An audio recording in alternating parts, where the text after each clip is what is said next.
अभी बड़ा इंटरेस्टिंग इसी से एक उदाहरण निकल के आता है।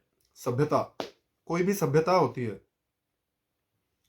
वो लाइक एवरी अदर थिंग, जो अपने पीक पे जो चीज़ पहुंचती है वो नीचे भी आती है। तो कोई भी सभ्यता जब अपने पीक पे जा चुकी है, at some point of time that must fall.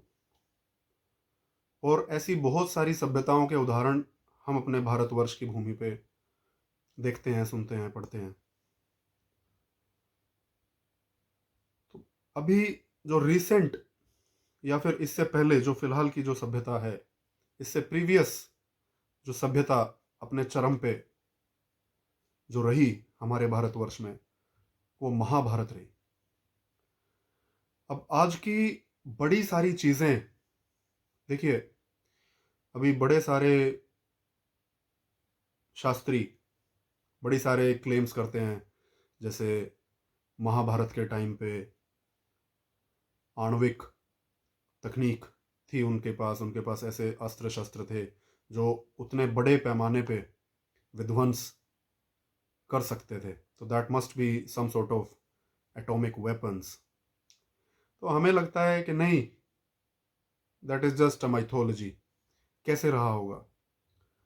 और जैसे जैसे साइंस तरक्की करती जाती है, अभी भी बड़े सारे योग में और हमारे वेदों में और वैदिक विज्ञान में बड़े सारे ऐसे चीज़ें अभी देखने को, सुनने को, पढ़ने को मिलते हैं जो अभी साइंस वहाँ तक नहीं पहुँचा है। तो वो उसको फेक या फिर गलत या माइथोलॉजी बोल के नकार सकते हैं बहुत लोग। But just because it hasn't happened yet, it doesn't mean it has never happened in the past. Let us for example assume कि अभी की हमारी सभ्यता एक पॉइंट पे अपने चरम पे पहुंचती है।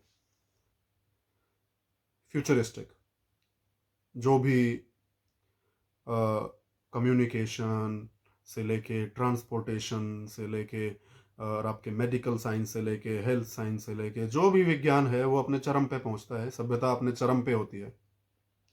At some point of time, let us assume कोई विश्व युद्ध होता है जिसमें अगेन बड़े स्तर पे आणविक हथियारों का या और futuristic weapons of mass destruction इस्तेमाल होते हैं और सभ्यता खत्म हो जाती है। That will happen at some point of time. What goes up must come down.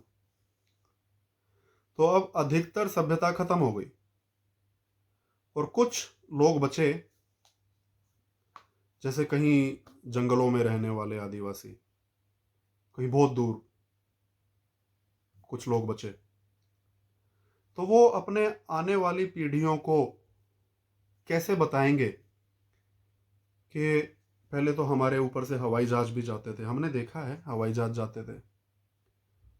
But वो ये नहीं बता पाएंगे कि उसका क्या विज्ञान था। 5-10 generations down the lane, that हवाई जहाज will become sort of mythology.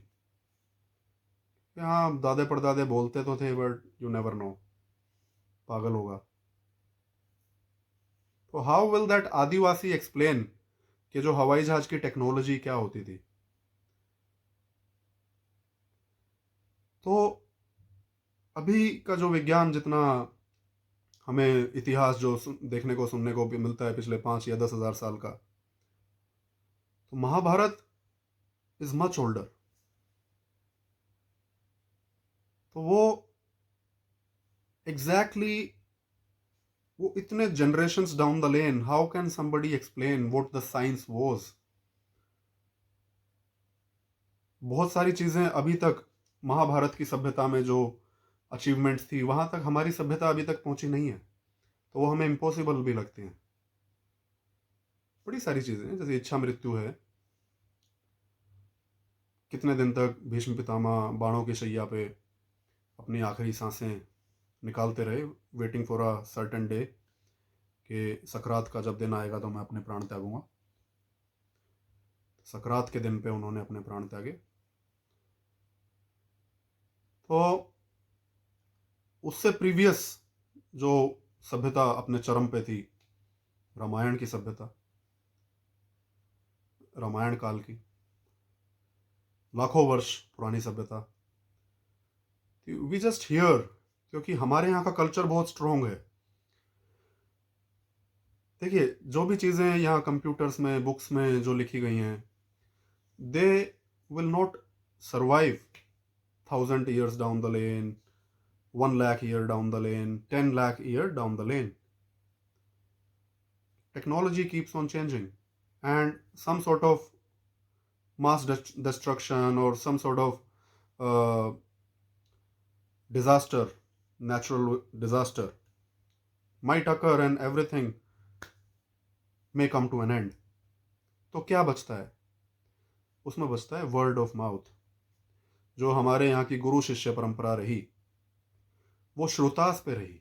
हमारी सभ्यता किस लिए, बाकी सारे सभ्यताएं खत्म हो गए और चलिए पिरामिड रहे इजिप्ट में, और बट इजिप्ट का जो पिरामिड काल का जो विज्ञान था,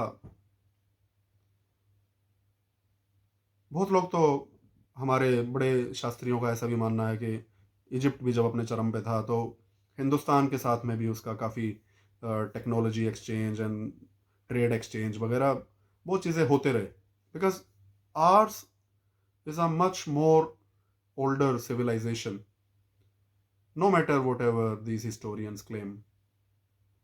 The blacks were the first species, or Egypt is the most ancient civilization, whatever they might try to convince you with. यह सभ्यता सबसे पुरानी रही। सभी सभ्यताएं जो बाद में आई आके भी मिट गए, और उनका साइंस आज तक प्रिजर्व नहीं है। बेसिक जो उनकी नॉलेज थी, वो कल्चर पहले वाला प्रिजर्व नहीं है, सब खो गया है। हमारी सभ्यता का काफ़ी नॉलेज, गुरु शिष्य परंपरा, गुरुकुल परंपरा, वैदिक परंपरा, बड़ी सारी परंपराएं, बड़े सारे कस्टम्स, ट्रेडिशंस, जिनके पीछे का साइंस भी लोग भूल गए हैं, but they still follow it because उनके एंसेस्टर्स करते आ रहे थे। So this is the only civilization that survived. बहुत चीज़ें खो भी गई, जैसे मैंने आपको उदाहरण दिया आदिवासी का और हवाई जहाज का, कि after world war or destruction or any disaster, they cannot explain how it used to fly, but something used to fly. तो ऐसे ही बहुत सारी चीजें माइथोलॉजी बन के रह गई, क्योंकि उसका विज्ञान एक्सप्लेन करने वाले लोग नहीं रहे। और गुरु शिष्य परंपरा जो रहती है, वो ओरल विजडम को पास ऑन करते हैं, वही सरवाइव कर सकता है, वही सबसे साइंटिफिक चीज है, साइंटिफिक तरीका है शिष्य को सिखाने का, ओरली। पढ़ के कभी कोई नहीं सीखता। अभी मैं आपसे कुछ बात कर रहा हूं, आप उससे कुछ समझेंगे, उसको आप एक बुक में लिखेंगे, आपका रीडर कुछ और पढ़ेगा, उसे कहीं पास ऑन करनी होगी, वो कुछ और पास ऑन करेगा। सेम चीज कभी पास ऑन नहीं हो सकती। तो how can you assume many generations and many 1,000 years down the lane some science, some technology, or anything can be passed on as it is through books. Another interesting thing to note is कि शंकराचार्य जी ने भी जैसे बोला, the scholars are like scrollers. जैसे आजकल आप Instagram scroll करते हैं, तो जो अध्यात्म, जो हमारे भारतवर्ष का जो अध्यात्म विश्व गुरु जिसकी वजह से कहलाता था, तो अध्यात्म का जो विज्ञान रहा, उसको, उसका पतन होने का कारण, एक कारण शास्त्रविद भी रहे, जो शास्त्री होते हैं, जिन्होंने ओरली नॉलेज को पास ऑन नहीं किया, ओरली अपने डायरेक्टली गुरु से नहीं सीखा, बट कोई बुक्स पढ़े, बेस्ड ऑन दैट कुछ और बुक्स लिखे। अब जो ऐसे लेखकों के जो बुक्स होते हैं वो बड़े कॉम्प्लिकेटेड होते हैं, जो संतों का ज्ञान होता है वो बड़ा सिंपल होता है। जैसे महाराज जी ने कहा, लव ऑल, सर्व ऑल, फीड ऑल, बस सिंपल। कोई मानेगा क्या, ये क्या सिंपल सी बातें हैं, मेरे को तो प्रवचन सुनना है, मंत्र सुनने हैं। They might want to go to a shastri जो ऐसी बातें कर रहा है जिनको वो जानता ही नहीं है। संत हमेशा सिंप्लीफाइड, बहुत easy to understand, easy to follow चीजें बोलेगा। पंडित हमेशा कॉम्प्लिकेटेड चीजें बोलेगा। वो ऐसी भाषा में बात करेगा कि आपको लगेगा वाह, ये तो मेरे समझ में ही नहीं आई, he must be very smart. तो इसी तरह से बुक्स जो लिखते हैं, आप बुक लिखेंगे तो क्या लिखेंगे, कैसे लिखते हैं आप बुक लोग? आप में से कुछ ने कुछ पुस्तकें प्रकाशित की होंगी, तो आप बहुत डिक्शनरी में से ढूंढ ढूंढ के बड़े सारे डिफिकल्ट वर्ड्स भी उसमें ऐड करते हैं। तभी तो पता चलेगा आप कितने निपुण हैं, कितना लैंग्वेज का, नॉलेज का कमांड है आपके हाथ में। तभी तो आपका ज्ञान साबित होगा आपके पढ़ने वालों के सामने, right? But that will complicate things up. That might not be exactly what you mean or what you learnt directly from your teacher. So that's the whole point. You know, try to learn directly from the gurus rather than, just reading something on the internet. अभी internet body builders क्यों नहीं? अभी fitness की अगर बात करते हैं तो आजकल इंटरनेट बॉडी बिल्डर्स का ज़माना है। तो क्यों उतने सुंदर शरीर नहीं होते हैं? क्योंकि लगता है कि why go to the coaches, why go to the gurus, सब कुछ तो है इंटरनेट पे। तो गुरु का महत्व जब भी नीचे होगा, उसका जो आउटपुट होगा वो हमेशा ऐसे ही होगा जैसे आज की बॉडी बिल्डिंग।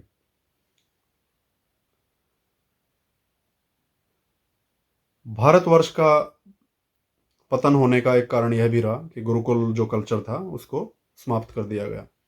ब्रिटिशर्स का तो ये था ही ना कि जहाँ भी जाओ वहाँ का एजुकेशन सिस्टम ख़त्म करो, वहाँ का मेडिसिन सिस्टम ख़त्म करो, अपना मेडिसिन सिस्टम लाओ, अपना एजुकेशन सिस्टम लाओ, और उनके हिस्ट्री जो भी उनका इतिहास है उसको मिथ्या बताएं, माइथोलॉजी बताएं, उनके ग्रेटनेस को, कल्चर के ग्रेटनेस को बताएं कि नहीं, ये कुछ नहीं था, बेकार असभ्य लोग हैं, हम आपको सभ्यता सिखाएंगे। और आज तक भी बहुत लोग वेस्ट को ही फॉलो करते रहते हैं। 4-5 हज़ार साल पहले तक जो भाला लेके जानवरों के पीछे भागते थे, वो लोग आपको सिखाएंगे सभ्य सभ्य होना क्या कहलाता है। लाखों वर्ष की विज्ञान, लाखों वर्ष की सभ्यता जिस भूमि पर चली, जीवित रही, उनको वो क्या सिखाएंगे?